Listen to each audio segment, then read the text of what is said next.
welcome to Pink Pantha's podcast, episode 4. Today we're talking about abusive relationships, specifically physical violence, and why you should end it before it ends you. What is relationship abuse?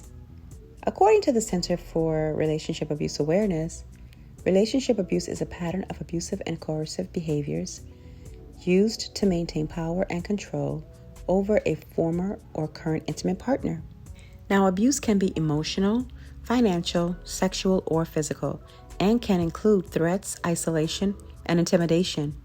Abuse tends to escalate over time. Today, I just want to talk about physical abuse, okay? Just physical abuse.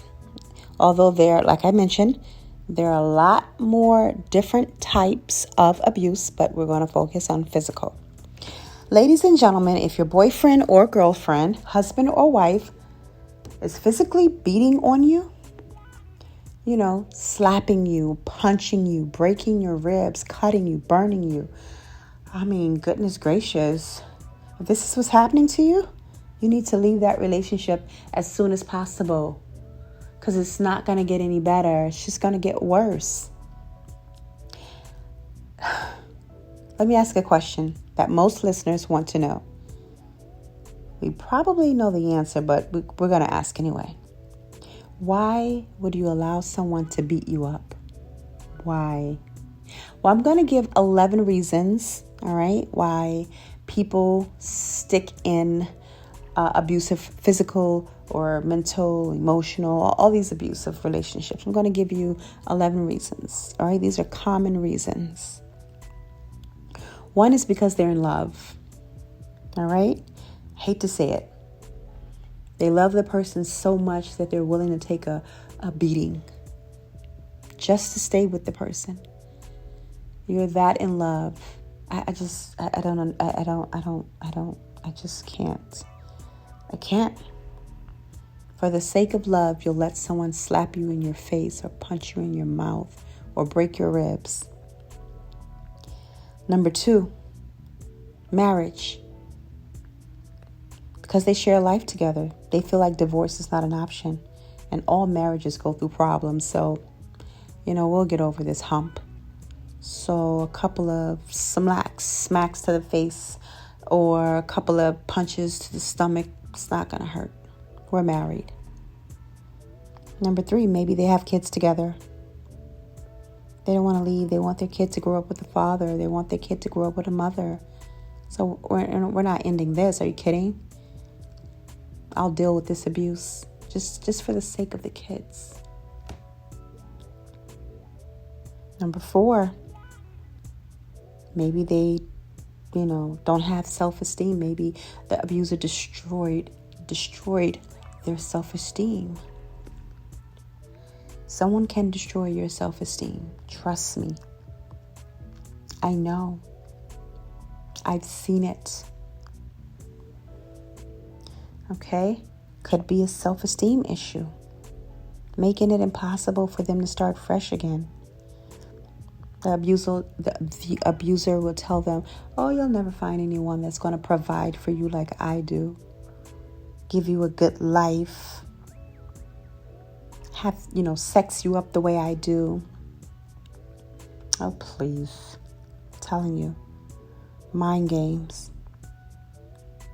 Or it could have been the cycle of abuse, the cycle of abuse. After every abusive incident comes the makeup honeymoon phase.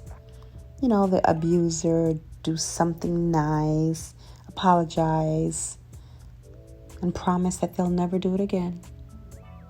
Over and over and over again. Sometimes the person getting abused don't have anyone to talk to encourage or help them find a way of escape. Oftentimes, it's too dangerous to leave. A lot of the people that are being abused, they fear for their life, so they rather stay, which is very sad. Or maybe society, perpetuate a ride or die mindset. That means, you feel like you got to ride this wave no matter how rough it gets. I got to stay in this fight. I'm a ride-or-die chick or I'm a ride-or-die dude. So I got to stay in this fight. I got to ride this wave. Sure, he hit me or she knocked me upside my head, but it was only once. I can handle it. I'm a big girl. Then once become twice. Twice becomes 3 times. 3, 4, 5, 6. And then it's just a pattern. And then it's from 1 month to the second. 3 months, 4 months down the line, 6 months, a year, 2 years. Maybe they feel personally responsible for their partner's behavior. The abuser will make you feel like it was your fault. Oh, this is all your fault. You made me hit you. It was you. If you wouldn't have never opened up your mouth, if you wouldn't have never got in my face, if you wouldn't have disrespected my parents, Come on.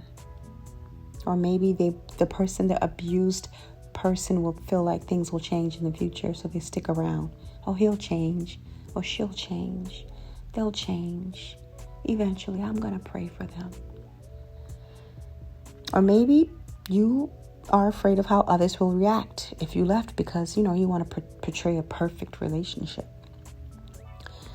In any case, okay, when you first started seeing anger issues or abusive signs, what were your thoughts? Like, did you think that they were just angry and that they will cool off and this will all blow over? It's just a bad dream.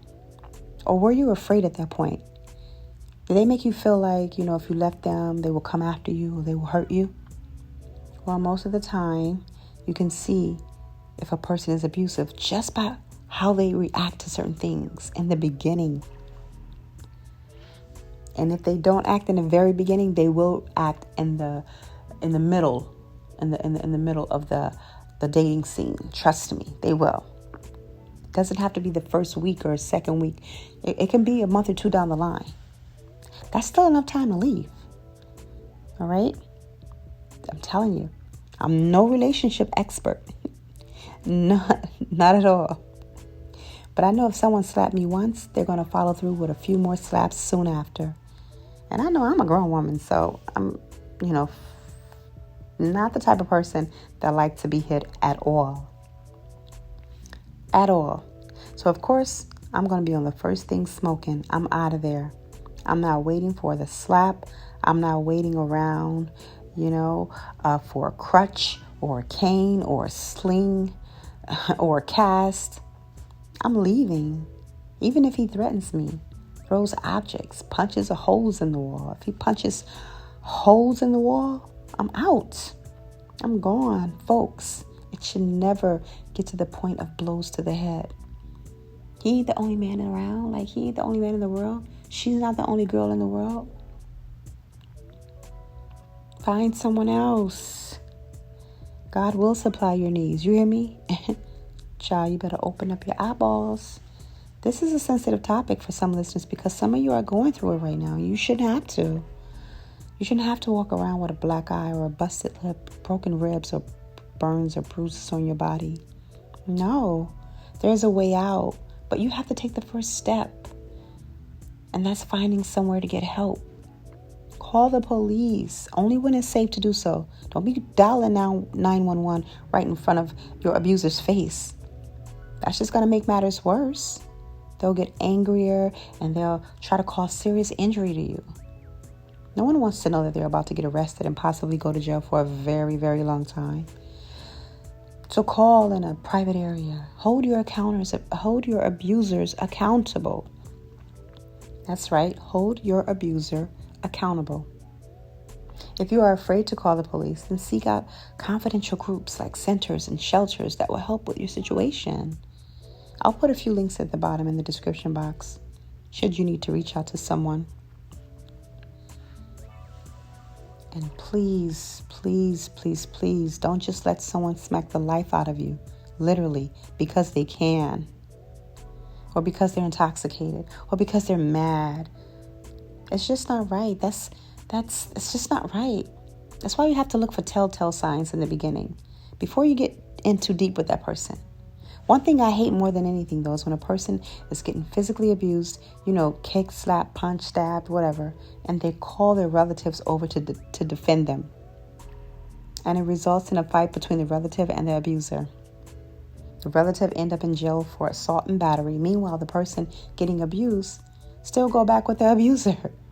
Please, y'all have to stop involving relatives because they run to your defense. They get hurt. They go to jail only for you to end back up in the same situation. Here are some tips regarding relationships, domestic violence, physical abuse. Number 1, ladies and gentlemen, don't go after the bad boy, bad girl type. If they beating people up in the streets, they're going to beat you up in the streets and in the house. Number 2, date for a while before jumping into a relationship. Look for the telltale signs I said. Okay, do they get mad easily? Do they like to throw things when they get upset? Listen out for threats such as, girl, don't make me slap you, or dude, don't make me cut you. Number 3, stop telling your new boyfriend or girlfriend how you just left an abusive relationship. TMI, too much information. Number 4, don't instigate or encourage. Like, don't get in his or her face and say things like, oh, what you gonna do? If I don't move, what you gonna do? Or you ain't going nowhere. Don't do that. Because they're gonna show you what they're capable of doing. And you might not like it. In fact, I know you're not gonna like it. Number 5, don't involve relatives unless it's absolutely necessary and you have no plans on returning to that relationship.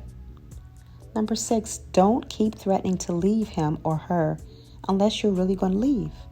That can be dangerous. When you do finally leave, never ever go back. Number 7, after you leave, get an order of protection. Go to the courts and get an order of protection. Okay? Number 8, once you have left, don't keep reaching out. Don't reach out at all. Don't listen to their lies about how they've changed, because they haven't. That's a way to get you back to continue to pound on your head or either do something more tragic. Number 9, change your number and don't reveal your home address. Set up a P.O. box if necessary. You don't have to show them how good you're doing without him or her. You don't. All right? That's not a good idea. Once you're gone and you're done with it, just let it be. Let him move on or her move on with their life and you do the same. Number 10, don't be afraid to date again. All men and all women are not the same. Remember, it's not your fault that you are being abused. You are the victim. But love yourself and the beautiful life God gave you in order to move on. I hope you can find the strength and courage to do so this year. Thank you for listening. Have a wonderful day.